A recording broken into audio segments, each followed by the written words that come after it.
Innal hamdalillah nahmaduhu wa nasta'inuhu wa nastaghfiruh wa na'udzu billahi min shururi anfusina wa min sayyiati a'malina. May yahdihillahu fala mudilla lahu wa may yudlil fala hadiya lahu. Asyhadu an la ilaha illallah wahdahu la syarika lahu wa asyhadu anna Muhammadan 'abduhu wa rasuluhu sallallahu alaihi wa ala alihi wa ashabihi wa man tabi'ahum bi ihsan ila yaumiddin. Amma ba'd.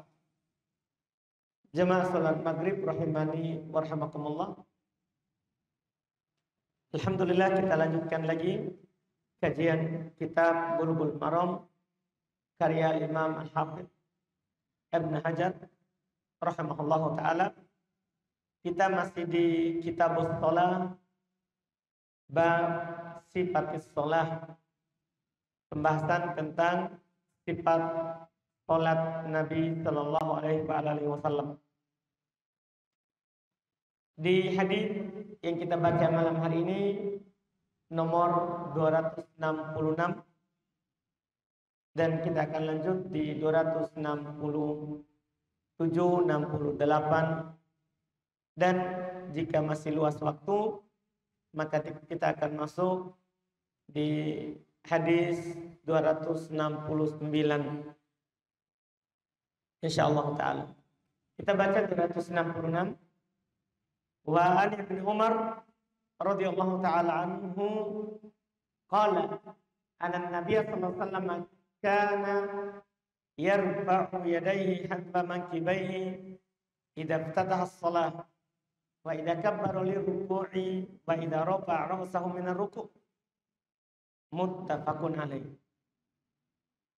Wa fi hadits Abi Humaid inda Abi Dawud yarfa'u yadayhi hatta yuhadiya bihima mankibaihi thumma yukabbir. Wa li Muslimin an Malik ibn Huwairith nahwa hadits Ibn Umar walakin qala hatta yuhadiya bihima furu'a udhunaihi. Ini 3 riwayat yang pertama.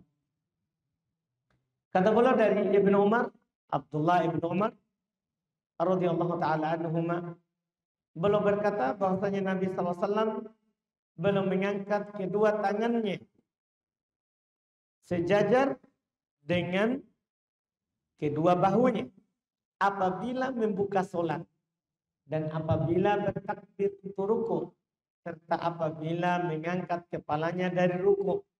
Riwayat Imam Al-Bukhari dan Imam Muslim. Dalam hadis Abu Humaid, dalam riwayat Imam Abu Daud, Nabi mengangkat kedua tangannya sampai sejajar dengan kedua bahunya, kemudian bertakbir. Dalam riwayat Imam Muslim dari Malik ibn Huwairith radhiyallahu taala anhu, seperti hadis Ibnu Umar, akan tetapi ada tambahan sampai sejajar kedua tangannya dengan ujung kedua telinganya. Ini langsung 3 nomor. 3 riwayat ini membahas 3 fikih. Pertama, hukum mengangkat tangan. Kedua, sampai mana diangkat. Ketiga, kapan diangkat.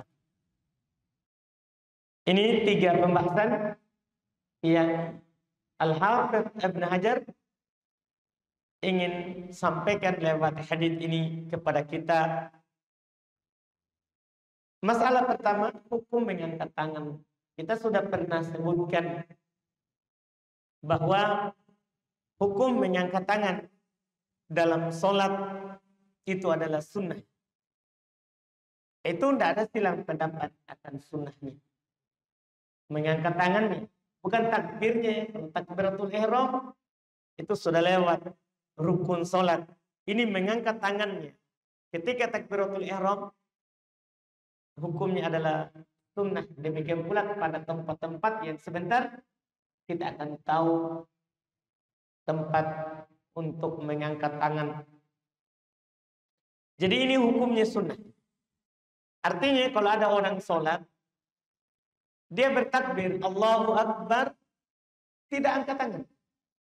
Langsung dia simpan tangan kanannya di atas tangan kiri. Dia tidak angkat. Cuma takbir, Allahu Akbar langsung. Dia tidak angkat.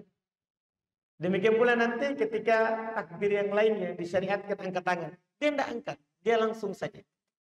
Sholatnya sah, tidak berdosa, cuma tidak dapat pahala sunnah. Dan meninggalkan yang sunnah tentunya. Meninggalkan yang sunnah. Ini hukum mengangkat tangan. Kemudian pembahasan kedua, di mana saja itu tempat mengangkat tangan? Di hadis yang kita baca tadi itu 3 yang disebutkan. Ketika takbiratul ihram, ketika takbir mau ruku, ketika bangkit dari ruku. Itu 3.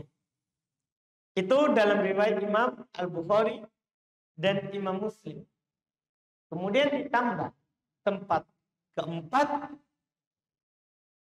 yaitu ketika bangkit dari tasyahud awal. Berdasarkan hadis riwayat Imam Al-Bukhari masih dari Abdullah bin Umar. Beliau berkata, "Anna Nabiy sallallahu alaihi wasallam kana idza qama min ar-rak'atayn rafa'a yadayhi." Adalah Nabi SAW apabila bangkit dari 2 rakaat, berarti setelah tasyahud, maka belum mengangkat kedua tangannya. Terus Abdullah bin Umar menambahkan, "Bakana la yaf'alu dzalika fi sujud." Dan adalah Nabi SAW tidak mengangkat tangannya dalam sujud. Artinya ketika bangkit dari sujud, tidak angkat tangan. Cuma ini saja tempatnya 4. Saya ulangi tempatnya berdasarkan hadis Bukhari Muslim, kemudian ada riwayat Bukhari saja. Ketika takbiratul ihram, ketika mau ruku, ketika bangkit dari ruku, itu Bukhari Muslim. Kemudian dalam riwayat Imam Al-Bukhari, ketika bangkit dari 2 rakaat pertama, itu dari tasyahud awal. Ini 4 tempat. Adapun bangkit dari sujud, tidak disyariatkan mengangkat tangan. Tidak disyariatkan mengangkat tangan. Ada hadis yang datang bahwa Nabi SAW mengangkat tangan setiap naik turun. Cuman riwayat itu adalah, kata para ulama, riwayat yang salah. Yang benarnya Nabi bertakbir setiap naik turun. Nabi bertakbir setiap naik turun. Bukan mengangkat tangan setiap naik dan turun. Riwayatnya dhaif. Riwayatnya dhaif. Itu untuk diketahui saja kalau ada yang mendapatkan hadisnya. Ada yang mendapatkan hadisnya. Ini terkait dengan tempat disyariatkan mengangkat tangan. Kemudian masalah berikutnya, kapan kita mengangkat tangan ketika bertakbir? Ketika kita bertakbiratul ihram, kapan kita mengangkat tangan? Dalam hal ini, para ulama kita rahimahumullah, berdasarkan apa yang dinukil dari Nabi SAW, maka Nabi ketika mengangkat tangannya, itu tidak keluar dari 3 keadaan. Keadaan pertama, terkadang Nabi mengangkat tangan sambil bertakbir. Jadi Allahu Akbar, gerak sambil bertakbir. Allahu Akbar. Itu yang Nabi lakukan. Berdasarkan hadis Ibnu Umar yang tadi kita baca. Kata Ibnu Umar, "Anan Nabiy sallallahu alaihi wasallam kana yarfa'u yadayhi hadba mankibaihi idza ftataha shalah." Adalah Nabi mengangkat kedua tangannya sejajar dengan kedua bahunya apabila belum membuka solat. Jadi bersamaan dengan membuka solat. Maksudnya membuka solat itu takbir. Karena miftahus solat Pembuka sholat itu adalah setelah wudhu adalah takbiratul ihram. Adalah takbiratul ihram. Ini bersamaan. Demikian pula ada hadis. Kalau tadi riwayat Bukhari Muslim, ada di riwayat Imam Al-Bukhari dikatakan dengan lebih jelas lagi, yarfa'u yadayhi hina yukabbir. Adalah Nabi SAW mengangkat tangannya ketika bertakbir. Bahkan Imam Syafi'i rahimahullahu ta'ala memilih ini karena lafadznya yang jelas. Adalah Nabi mengangkat tangannya ketika bertakbir. Jadi Allahu Akbar bersamaan. Bersamaan. Ini keadaan pertama. Keadaan yang kedua, boleh mengangkat sebelum takbir. Jadi angkat tangan dulu baru bertakbir. Boleh. Jadi kita sudah gerak baru Allahu Akbar. Jadi angkat baru Allahu Akbar. Ini keadaan kedua. Ini datang penukilannya dari hadis Abdullah ibn Umar, riwayat Imam Muslim. Riwayat Imam Muslim. Beliau berkata menggambarkan salat Nabi SAW. Ini Ibnu Umar banyak menukil ya salat Nabi karena beliau selalu bersama Nabi. Jadi beliau selalu melihat Nabi salat. Iya. Apalagi Abdullah bin Umar sendiri, beliau kalau dilihat dari apa yang dilakukannya setelah meninggal Nabi, beliau bahkan walaupun perkara itu bukan sunnah, hal yang mubah, tapi Nabi pernah lakukan, dia lakukan juga. Dalam rangka mencontoh Nabi Sallallahu Alaihi Wasallam. Dalam masalah ini, belum menukil. Kata beliau, rafa'a yadayhi hatta yakuna habba mankibaihi thumma yukabbir. Nabi katanya belum mengangkat kedua tangannya sejajar dengan kedua bahunya, kemudian bertakbir pakai kata thumma. Kalau tadi kan di pertama hina, ketika saat takbir angkat tangan, angkat tangan takbir.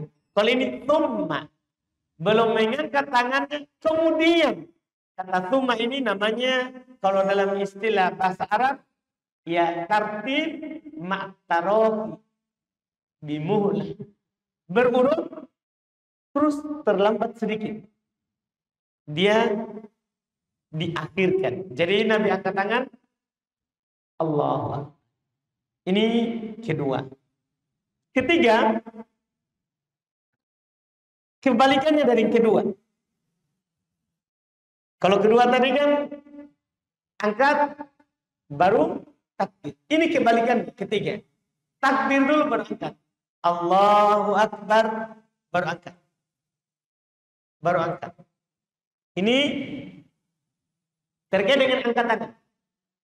Allahu Akbar belum takbir dulu. Allahu Akbar baru angkat tangan. Ini juga berdasarkan hadis dari Nabi kita Muhammad SAW yang dinukil oleh Malik ibn Huwairits radhiyallahu taala anhu dalam riwayat Imam Muslim. Beliau berkata, "Kana Rasulullah SAW idza kabbara rafa'a yadayhi." Adalah Rasulullah SAW apabila beliau telah bertakbir, Allahu Akbar, baru beliau angkat tangan. Baru beliau angkat tangannya. Ini tiga ini adalah semuanya bisa dilakukan. Tapi ingat, jangan samakan di gerakan lain. Ini pembahasan takbiratul ihram sama angkat tangan di situ. Jangan samakan di gerakan lain dalam artian kita mau ruku dulu baru takbir, atau takbir dulu baru ruku. Jangan samakan. Ini beda. Kalau ketika kita berpindah, itu bukan takbiratul ihram namanya. Takbiratul intiqal. Takbir perpindahan. Para ulama mengingatkan kan karena sebagian orang sama. Sebagian orang kan dia samakan yang ini. Sehingga dia akan ruku dulu, sudah di posisi ruku baru Allahu Akbar. Dia sujud dulu, sudah di bawah baru Allahu Akbar. Kata para ulama, kita salah. Ini hanya di takbiratul ihram. Sama mengangkat tangannya. Bukan ketika kita ruku, ketika kita sujud. Ataupun ketika kita ruku, ketika kita sujud. Itu namanya takbir intiqal. Takbir perpindahan. Nah, takbir perpindahan itu sunahnya saat kita berpindah. Jadi saat kita turun ruku, Allahu Akbar. Begitu. Kita naik ruku, sami Allahu liman hamidah, Rabbana lakal hamd.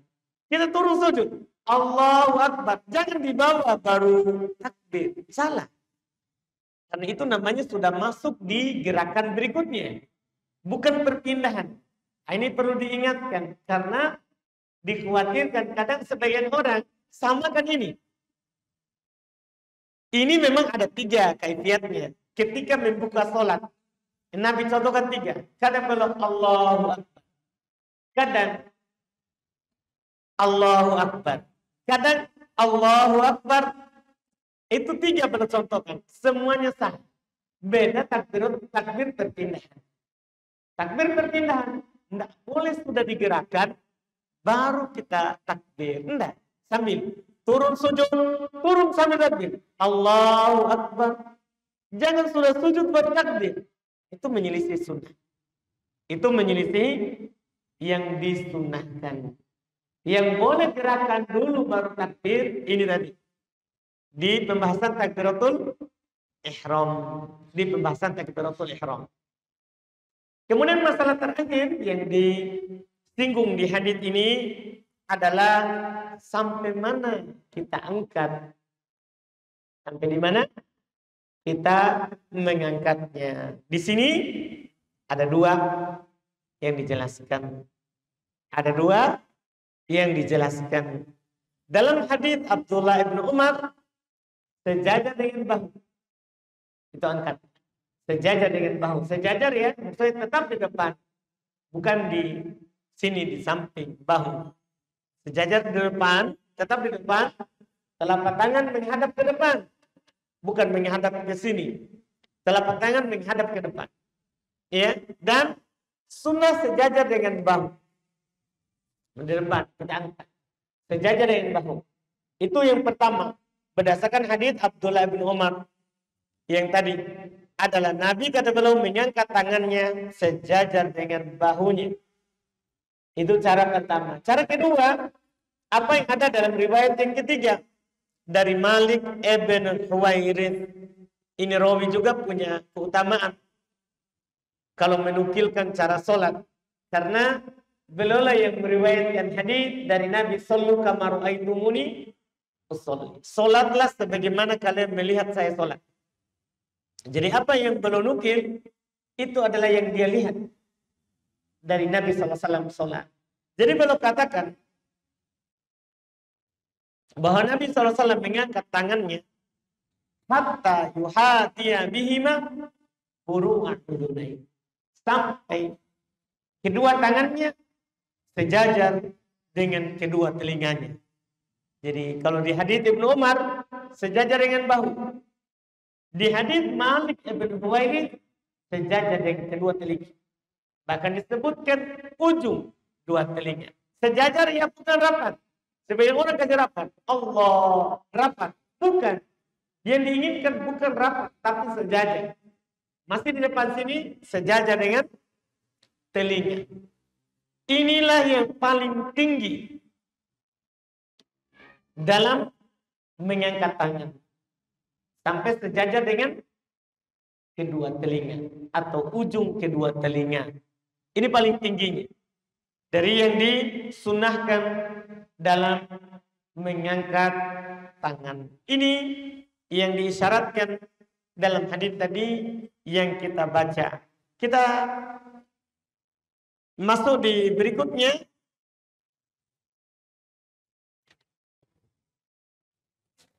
Kalau perempuan gimana? Sebelum kita masuk, ada pembahasan yang dibahas juga oleh para ulama. Kalau perempuan angkatnya sampai mana? Dalam hal ini Al-Imam Al-Hafidz Ibnu Rajab rahimahullah beliau berkata, waqtalafu fil mar'ah kaifa tarfa'u yadayha fi shalah. Para ulama berselisih pendapat tentang perempuan, bagaimana dia mengangkat tangannya ketika sholat. Faqala ta'ifatun, sekelompok berkata, tarfa'u kama yarfa'ur rajul. Dia angkat sebagaimana laki-laki mengangkatnya. Ilal mankibain, sampai ke bahu, atau tadi sampai ke dua telinga. Iya. Ruwiya Ummi Darda annaha kanat taf'alu. Bahkan beliau berkata diriwayatkan dari Ummu Darda bahwasanya belum melakukannya. Wa qaulul Auza'i wasy-Syafi'i. Dan ini tadi pendapatnya Imam Al-Auza'i dan Imam Syafi'i. Jadi laki-laki sama dengan perempuan, perempuan sama dengan laki-laki dalam mengangkat tangan. Wa qalat ta'ifatun, sementara kelompok lain dari ulama mereka berpendapat tarfa'u ila sadiyaiha wala tazidu ala dzalik. Diangkat sampai ke dadanya. Jangan ditambah. Ini pendapat yang kedua. Dia angkat sampai ke dadanya. Jangan dia tambah atas hal tersebut. Ini katanya wa qaulu Ahmad wa Ishaq. Ini pendapatnya Ahmad dan Ishaq. Ya. Dan waruya katanya diriwayatkan ya nahwu semisalnya an Hafsah bintu Sirin, dari Hafsah anaknya Sirin. Dia dia melakukan hal tersebut. Dia melakukan hal tersebut. Dari dua pendapat ini, mana yang kuatnya? Iya, disebutkan oleh kebanyakan ulama kita bahwa yang kuatnya pendapat Imam Syafi'i. Kenapa? Karena kata mereka asal dalam syariat itu umum bagi laki-laki dan perempuan. Tidak ada ajaran khusus dari Nabi kita Muhammad SAW kalau perempuan diangkat sampai ke dadanya. Tidak ada ajaran khusus. Oleh karena itu dalam masalah ini adalah apa yang dipegang oleh Imam Syafi'i, itu yang benarnya. Dia sama dengan laki-laki. Dia sama dengan laki-laki ketika dia mengangkat tangannya. Ketika dia mengangkat tangannya. Ini yang disebutkan. Adapun keadaan jari saat diangkat, Imam Syafi'i rahimahullah belum berpendapat bahwa sunnah untuk direnggangkan jari jemari saat diangkat. Jadi diangkat begini, direnggang, Allahu Akbar, direnggang. Itu Imam Syafi'i. Sementara sebagian ulama yang lain mereka mengatakan, iya, dia angkat lurus ke belakang, ke atas. Iya, tidak ada kata direnggang. Boleh dirapatkan dan boleh juga direnggangkan walaupun sedikit. Tidak ada sunnah renggang. Cuma dia angkat ke atas. Dari dua pendapat ini, posisi keadaan jari, kita untuk memilih yang kuatnya, kita lihat hadis dari Nabi SAW yang dinukil dari yang berpendapat. Imam Syafi'i berdalil dengan hadis Abu Hurairah radhiyallahu taala anhu yang diriwayatkan oleh Imam At-Tirmidzi. Kata Abu Hurairah, anna Nabi sallallahu alaihi wasallam kana yanshuru asabi'ahu litakbir. Adalah Nabi SAW yanshur, merenggangkan jari-jarinya ketika takbir. Itu hadisnya. Nabi, kata Abu Hurairah, merenggangkan jari-jarinya ketika takbir. Hanya saja hadis ini adalah hadis yang dhaif, disebabkan karena di dalam sanadnya ada rawi yang bernama Yahya Ibnul Yaman. Ada rawi yang bernama Yahya Ibnul Yaman, dia rawi yang dhaif. Sementara dalil ulama yang mengatakan dihamparkan ke atas. Ya. Seperti yang dinukil oleh Ibnu Qudamah rahimahullah, ulama Hanabilah, mereka berdalil dengan hadis Abu Hurairah juga, sahabat yang sama, Abu Hurairah.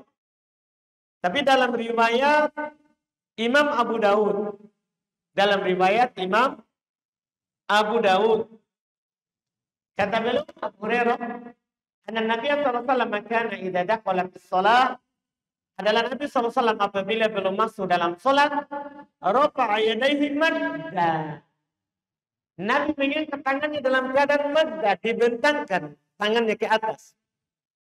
Ini hadis sahih, disahihkan oleh Syekh Albani, disahihkan oleh Syekh Muqbil rahimahullahu ta'ala. Maka kita pilih apa yang disebutkan oleh Imam Ibnu Qudamah, kan hadisnya, bukan karena Imam Ibnu Qudamah, karena hadisnya lebih sahih sanadnya, maka kita angkat tangan dalam keadaan dibentangkan ke atas. Dibentangkan ke atas. Ya, apakah dia bentangkan ke atas, dia renggangkan atau dia lurus satukan, itu masalah yang lain. Kalau Imam Syafi'i kan mengatakan sunnah direnggangkan. Sunnah direnggangkan. Tapi kata direnggangkan, dhaif. Yang benarnya diluruskan ke atas. Diluruskan ke atas. Ini terkait dengan jarinya. Kemudian hadis berikutnya, kata beliau rahimahullah, hadis terakhir kita untuk pertemuan ini, di hadis 269. Wa an Wa'il bin Hujr radhiyallahu ta'ala anhu qala Sallaitu ma'an Nabi sallallahu alaihi wasallam fa wada yadahu al-yumna ala yadihi al-yusra ala sadri. Akhrajahu Ibnu Khuzaimah. Kata beliau dari Wa'il bin Hujr, beliau berkata, saya sholat bersama Nabi sallallahu alaihi wasallam, maka beliau meletakkan tangan kanannya di atas tangan kirinya, di atas dadanya. Boleh letakkan tangan kanan di atas tangan kiri di dada. Di dada. Diriwayatkan oleh Imam Ibnu Khuzaimah, kata Al-Imam Al-Hafidz Ibnu Hajar, diriwayatkan oleh Al-Imam Ibnu Khuzaimah. Hanya saja hadis ini, kata para ulama kita, dari ulama hadis, dia hadis mungkarah.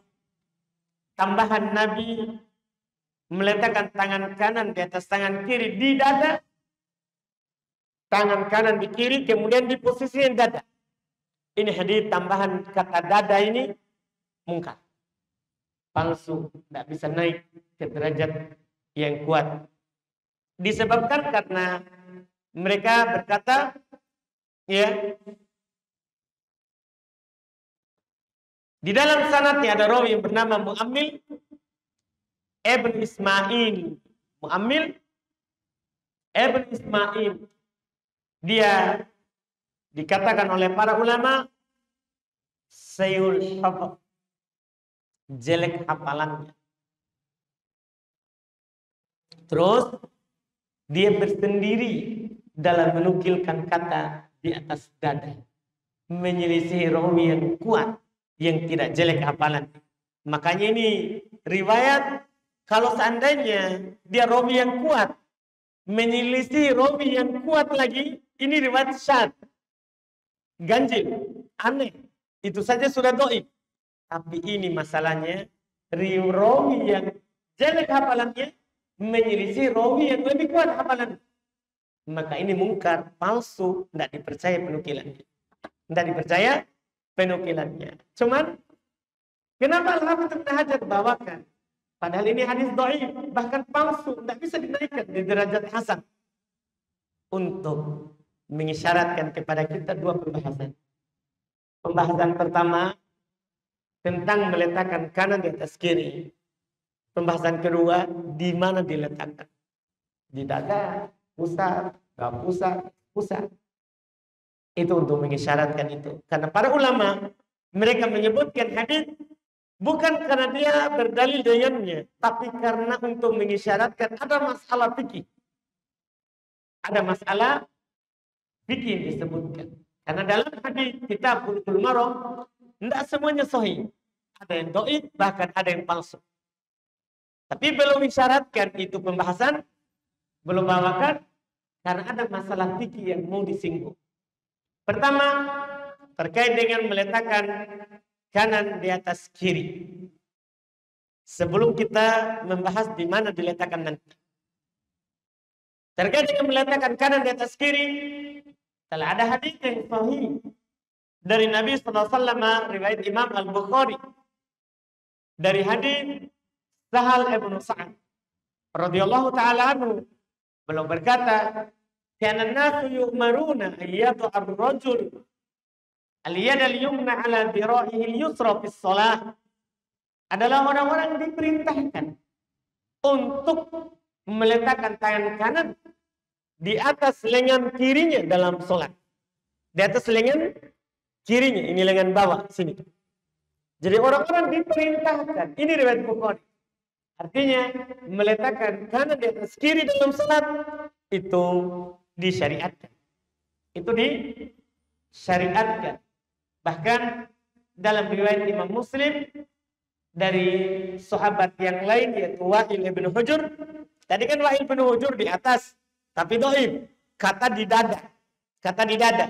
Nah, dalam terkait dengan meletakkan kanan di atas kiri, sahih dari Wa'il ibn Hujur, riwayat Imam Muslim, beliau berkata, "Tsumma wadda'a yadahu yumna 'ala al-yusra." Kemudian Nabi SAW meletakkan tangan kanannya di atas tangan kirinya. Kata Imam At-Tirmidzi rahimahullah, "Al-amal ala hada inda ahlil ilmi min ashabin nabi wat tabi'ina wa man ba'dahum yarawna ayyadu ar-rajul yaminahu ala shimalihi bis-shalah." Kata Imam At-Tirmidzi terkait dengan meletakkan kanan di atas kiri. Kata beliau beramal dengan hadis tadi itu yang disebutkan adalah di sisi ahlul ilm dari sahabat Nabi, tabi'in, dan setelah mereka. Mereka semuanya memandang, mereka semuanya berpendapat bahwa seorang itu kalau sholat, dia letakkan kanan di atas kiri. Dia letakkan kanan di atas kirinya. Dan demikian pula dikatakan oleh Al-Imam Ibn Rajab rahimahullahu ta'ala, beliau berkata, "Huwa qawlu ammatil fuqaha fil amsar." Wa minhum Thawri, Abu Hanifah, wal Hasan bin Saleh, Syafi'i, wa Ahmad, Ishaq, wa Abu Ubaidah, wa Abu Thawr, wa ghairuhum. Kata Imam Ibn Rajab rahimahullah, ini adalah pendapat fuqaha dari berbagai negeri. Di antara mereka adalah Sufyan ats-Tsauri, Abu Hanifah, Al Hasan bin Saleh, Imam Syafi'i, Imam Ahmad, Ishaq, Abu Ubaidah, Abu Thawr, dan selain mereka. Tidak ada yang menyelisihinya. Ini meletakkan kanan di atas kiri, kecuali Imam Malik. Karena Imam Malik berpendapat diirsal. Jadi habis takbir, Allahu Akbar, enggak begini. Tapi diirsal, dibiarkan ke bawah. Ya, dibiarkan ke bawah. Hanya saja pendapat Imam Malik tentunya menyelisih hadis sahih. Itu di atas hadis Bukhari Muslim yang kita bawakan. Hadis riwayat Muslim. Nabi melakukannya. Dan bahkan Sahal ibn Sa'ad bilang orang-orang diperintahkan. Kita katakan kata mereka kepada Imam Malik, mungkin tidak sampai kepada beliau hadis yang meletakkan kanan di atas kiri. Itu adalah udurnya. Itu adalah udur yang diberikan Imam Malik. Kemudian diberikan kepada Imam Malik. Kemudian masalah kedua, di mana diletakkan? Ya, apakah setelah masalah kiri ya, kiri di atas kanan di atas kiri kan sudah. Ini ketika sudah kiri di atas kanan dan posisinya 3 ya, boleh kiri di atas kanan di sini di lengan begini disimpan saja, boleh digenggam, boleh juga di sini. Semuanya sah dari hadis dari Nabi SAW. Boleh simpan saja, boleh digenggamkan, boleh juga di sini. Telapak tangan ini pas di pergelangan tangan. Telapak tangan, ini telapaknya di telapak, kemudian menutup pergelangan tangan. Boleh begitu. Boleh seperti ini. Menutup pergelangan tangan dengan tangan kanan. Boleh. Nah ini masalah sekarang. Kalau itu semuanya sah. Ini masalahnya sekarang. Di mana diletakkan ini? Kanan di kiri. Dada, di bawah dada, di pusat, di bawah pusat. Ini yang dibicarakan oleh para ulama rahimahumullahu ta'ala. Dijelaskan oleh para ulama kita hadis yang mengatakan di atas dada, di atas pusat, di bawah pusat, semuanya dhaif. Seperti yang kita baca tadi. Ada hadis tadi dari Wa'il bin Hujr. Nabi letakkan kanan dan kiri di dada. Tambahannya munkar. Tidak bisa dipakai berdalil. Dhaif. Adalah hadis dhaif. Datang dalam riwayat Ali bin Abi Thalib di atas pusat. Datang juga di bawah pusat. Cuma juga dhaif. Tidak ada yang sahih. Oleh karena itu, para ulama dalam hal ini, karena tidak ada yang sahih, yang penting kanan di kiri. Kanan di atas kiri. Tidak ada yang sahih di mana diletakkan. Tidak ada yang sahih dari Nabi SAW. Iya, tidak ada yang sahih dari Nabi SAW. Kata mereka, di sini seorang diberikan keluasan. Dia mau letakkan di dada, di perutnya, di bawah dada, di perut, di atas pusat, atau di bawah pusat. Ini bukan sunnah yang mutlak.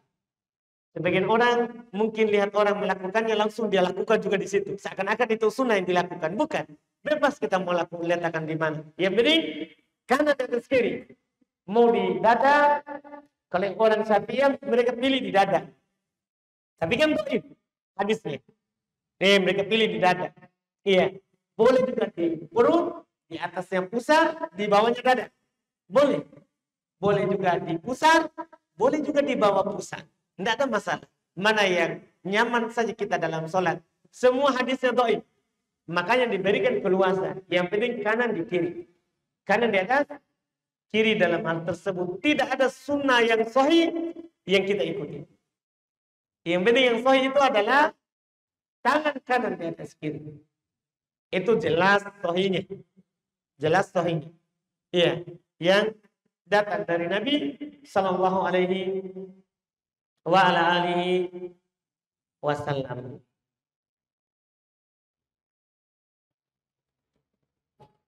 Kita cukupkan sampai di situ yang kita baca hari ini. Insyaallah kita lanjut lagi di pertemuan akan datang di hadis berikutnya insyaallah. Ada pertanyaan? Silakan.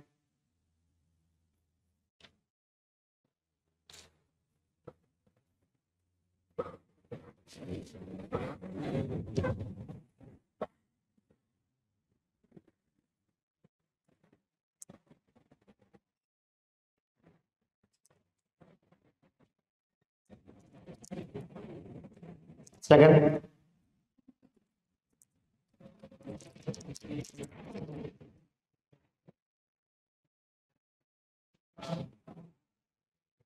Baik. Itu tadi kita sudah isyaratkan ya 3 posisi yang sah dari Nabi SAW. Posisi pertama diletakkan di atas rusuk ini nih. Ini rusuk namanya. Sini diletakkan. Kedua digenggam. Di ini rusuk. Ketiga di sini. Di kung. Meletakkan ini di telapak tangan di atas punggung tangan. Kemudian menutup pergelangan tangan. Menutup pergelangan tangan. Itu 3. Adapun begini tidak sah dari Nabi SAW. Demikian pula begini tidak sah juga dari Nabi SAW. Nabi tidak memegang, ini namanya abu. Jadi dalam hadis tadi itu dirohnya ini diroh, ini namanya diroh. Kalau ini namanya adu. Jadi tidak sah dari Nabi SAW memegang adu. Ini. Tidak. Mereka dinukil paling rendah dari para sahabat, dari para salaf. Mereka masukkan tangannya di dalam lengannya. Bukan dia teruskan ke sini. Bukan. Dia masukkan ke dalam lengan. Seperti itu. Jadi 3 itu yang sah dari Nabi. Selain itu tidak ada yang sah dari Nabi SAW. Tapi sudah dianggap sholatnya meletakkan kanan di atas kiri. Kan dia letakkan beda. Ini sunnah tambahan menggenggam, meletakkan sini atau sini. Adapun yang lain itu, maka dia telah meletakkan kanan di kiri, tapi tidak sesuai dengan yang dinukil dari Nabi SAW yang sahih. Seperti itu.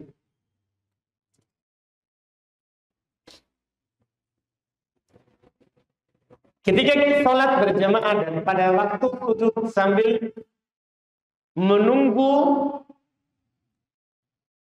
imam bangkit dari sujud, bolehkah kita berdoa dalam sujud? Boleh kan? Sujud memang Nabi katakan. Dalam hadis Abu Hurairah, kata Nabi Shallallahu Alaihi Wasallam, "Aqrabu ma yakun bainal abdi wa rabbih wasajid. Fa'aksiru fiha doa." Paling dekat seorang hamba dengan Rabbnya dalam keadaan dia sujud, maka perbanyak doa. Kan perbanyak doa. Jadi kalau kita bertanya, bolehkah doa? Boleh. Iya, boleh bahkan kita baca Subhanarabbiyal a'la 1 kali saja, kemudian kita berdoa.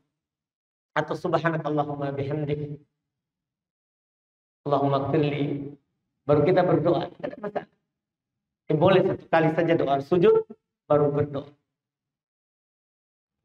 Bagaimana jika seorang bertakbir, telapak tangannya mengarah ke bawah, tidak menghadap ke kiblat? Seperti begini, Allahu Akbar. Begini, tidak sesuai sunnah. Tidak sesuai sunnah. Sunnahnya itu madda. Tadi kan sudah saya bilang, hadis sahih riwayat Imam Abu Dawud, disahihkan oleh Syekh Mukbil rahimahullahu taala, Nabi menghadapkannya ke atas, bukan ke bawah, bukan. Allah. Nah, sebagian orang kan mau sekali cepat. Kita melihat orang sholat, dia langsung Allah. Jadi tidak begini, menyelisih sunnah. Tidak sesuai dengan sunnah. Sunnahnya angkat tangan dihamparkan ke atas. Dihamparkan ke atas, itu yang disahihkan dari Nabi SAW tadi, hadits Abu Hurairah, riwayat Imam Abu Dawud. Pada saat kita ingin sujud tilawah, pada saat sholat, apakah kita bertakbir mengangkat tangan atau tidak, Ustaz? Tadi kan kita sudah jelaskan bahwa mengangkat tangan itu hanya ada 4 saja tempat. 3 disepakati Bukhari Muslim, 1-nya Bukhari saja riwayatnya, ya kan? Ketika takbiratul ihram, mau ruku, bangkit dari ruku, bangkit dari tasyahud pertama, itu kan sunnahnya. Di sujud tilawah tidak mengangkat tangan. Itu kalau mengangkat tangan. Takbirnya gimana? Tidak dinukil dari Nabi SAW bertakbir secara khusus ketika sujud tilawah. Tidak dinukil dari Nabi. Hanya saja kalau ada orang bertakbir, tidak ada masalah. Berdalil dengan hadits umum bahwa Nabi SAW bertakbir setiap naik turun. Tidak ada penukilan khusus bahwa Nabi kalau sujud tilawah bertakbir. Tidak ada. Cuman para ulama berdalil dengan hadits umum bahwa Nabi SAW takbir setiap naik turun. Tidak apa-apa, tidak disalahkan. Walaupun kalau dia tidak takbir, itu bagus. Karena tidak dinukil dari Nabi secara khusus takbir ketika sujud tilawah. Bagaimana caranya tahu bahwa imam sujud? Kan ditahu kalau orang sujud. Iya. Pertama, bisa ditahu dari bacaan ayatnya. Kalau kita tahu ayatnya, kan dalam Quran hanya ada 15 tempat sujud tilawah atau 14 tempat, karena dalam surah Al-Hajj diperselisihkan yang kedua atau yang pertama. Apakah ada dua tilawah atau hanya satu di situ? Iya, hanya sedikit tempatnya. Hanya sedikit tempatnya. Dan kita akan tahu imam sujud ya dengan orang di depannya semua apa? Sujud. Kalau bagaimana kalau ditahu saat dia bangkit, ketika dia sambung ayatnya. Ketika dia sudah sambung ayatnya, maka orang akan bangkit bahwa dia sudah di atas. Dia sudah di atas. Itu wallahu alam.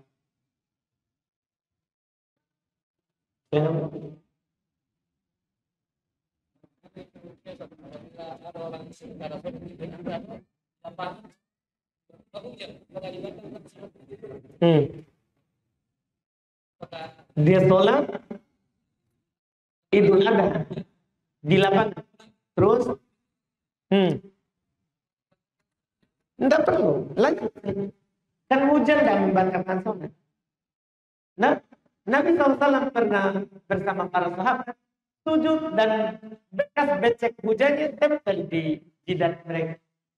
Dan kan pakaian bisa dicuci, ya kan? Sementara amalan tak boleh dibatalkan kalau sudah dimulai. Allah Subhanahu Wa Taala berfirman, "Wala tubtilu a'malakum." Jangan kalian membatalkan amalan. Kalau kita sudah mulai, beda kalau belum mulai. Belum sholat, hujan, ya kita masuk masjid, boleh. Boleh masuk masjid. Tapi kalau sudah sholat, tidak boleh. Lanjut saja, bismillah.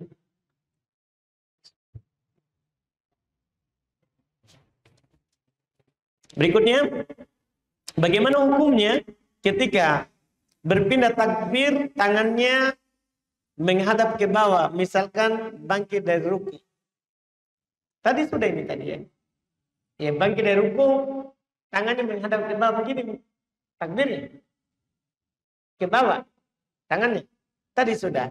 Tidak ada sunahnya. Sunahnya itu angkat tangan ke atas, dihamparkan ke atas, dihamparkan ke atas. Dan tadi saya singgung juga, dia tidak ke sini ketika bangkit dari ruku. Kan sebagai orang kalau kita lihat bangkit dari ruku sama Allahu liman hamidah begini. Tidak begini. Alasan mereka karena katanya doa. Doa itu kan begini, bukan begini.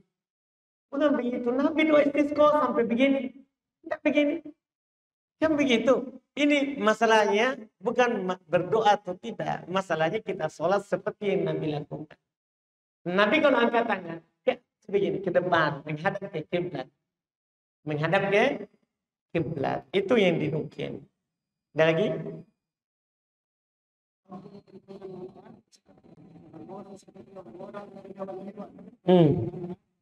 Apa pun permainan anak-anak seperti orang-orang atau hewan-hewan. Kalau anak-anak dimaafkan hal tersebut, tapi kalau kita jauhkan, itu lebih bagus dalam hal mendidiknya saja.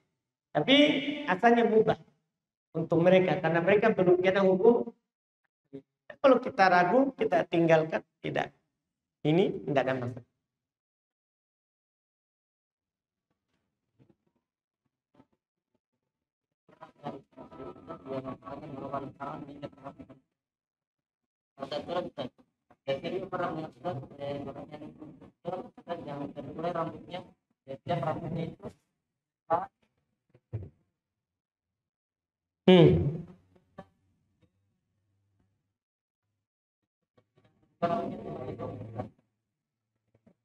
Baik. Jadi yang pertama tadi katanya sholat dilarang mengikat rambut. Iya, hadis di dalam Muslim bahwa tidak boleh orang sholat mengikat rambutnya. Cuman yang kedua tadi, setiap rambut dapat, nggak tahu. Nggak tahu kalau kedua. Yang pertama, saya tahu riwayat Muslim bahwa seorang itu sholat dilarang melipat rambut, maksudnya dilarang mengikat rambut dan melipat pakaian. Tidak boleh dia lipat pakaian tangannya atau tidak boleh dia lipat celananya. Dalam sholat dilarang. Dilarang melipat celana bagian bawahnya, dilarang melipat lengan baju ketika sholat.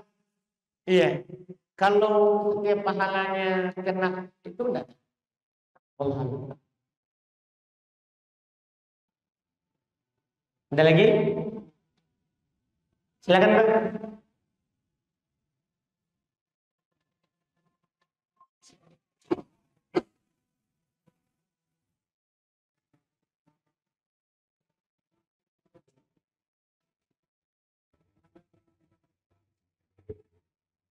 Melipat celana supaya tidak isbal. Di mana dia lipat?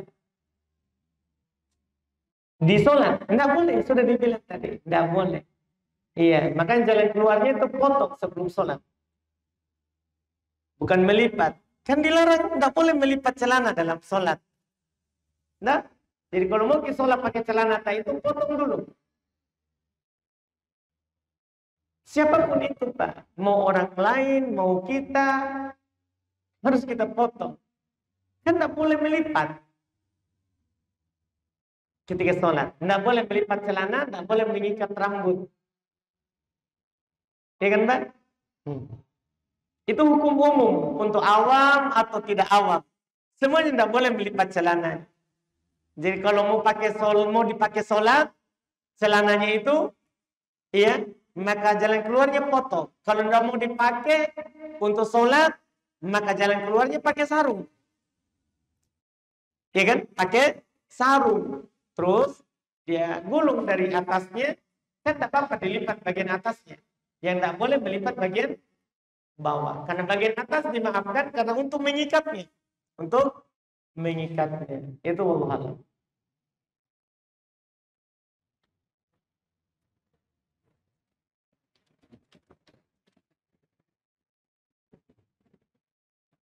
Izin bertanya Ustaz.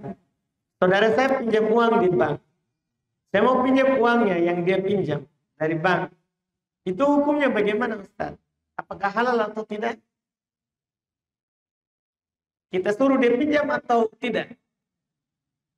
Kalau kita suruh dia pinjam, baru kita pinjam, tidak boleh. Berarti kita yang pinjam. Cuma kita suruh saudara kita supaya kita tidak dianggap pinjam. Iya, tidak boleh. Seperti itu. Tidak dibolehkan. Itu namanya tipu daya. Untuk melakukan yang haram. Untuk melakukan yang haram. Itu nanti bisa masuk di seperti bentuk jual beli ina. Jadi jual beli ina itu dia mau pinjam uang. Tapi dia pergi beli mobil. Dia beli mobilnya dengan harga cicil. Dia DP 50 juta. Cicilnya selama 1 tahun. Ya, setiap bulan dia bayar sisanya. Sebelum dia ambil mobilnya, dia pergi ke pihak pembelian mobil baru. Kan tadi di penjualan. Ke pembeli mobil, dia bilang, saya mau jual tadi mobilku yang saya beli. Dengan harga cash. Hitung bekas. Dengan harga nilai 100 juta. Akhirnya dia dibayar cash 100 juta. Nah, sekarang dia punya modal 100 juta. Dia mau pinjam uang. Tapi supaya dari katakan pinjam uang, dia pakai cara beli mobil. Ini jual beli ina namanya riba juga. Jangan sampai diakal-akali seperti itu. Tidak boleh seperti itu. Tapi kalau dia pinjam uang di bank, kemudian dia kasih kita. Dia kasih kita. Tanpa ada sebelumnya ada hubungannya dengan pinjam atau tidak. Dia pinjam uang, dia pinjam. Setelah itu dia kasih kita. Halal untuk kita. Kalau kita tidak punya hubungan dengan itu. Halal untuk kita. Dia yang salah. Dia yang salah dan dia yang berdosa. Dia yang berdosa.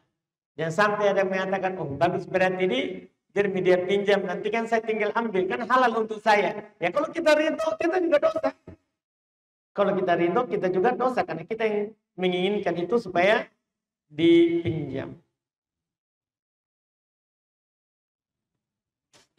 Misalnya Ustaz, ada orang yang mau beli HP.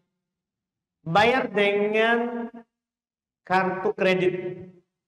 Dan saya menunjukkan tempat gesek tunai, ambil uang, baru dia transaksi dengan saya. Apa hukum riba? Dosanya saya juga kena riba, menunjukkan tempat gesek tunai.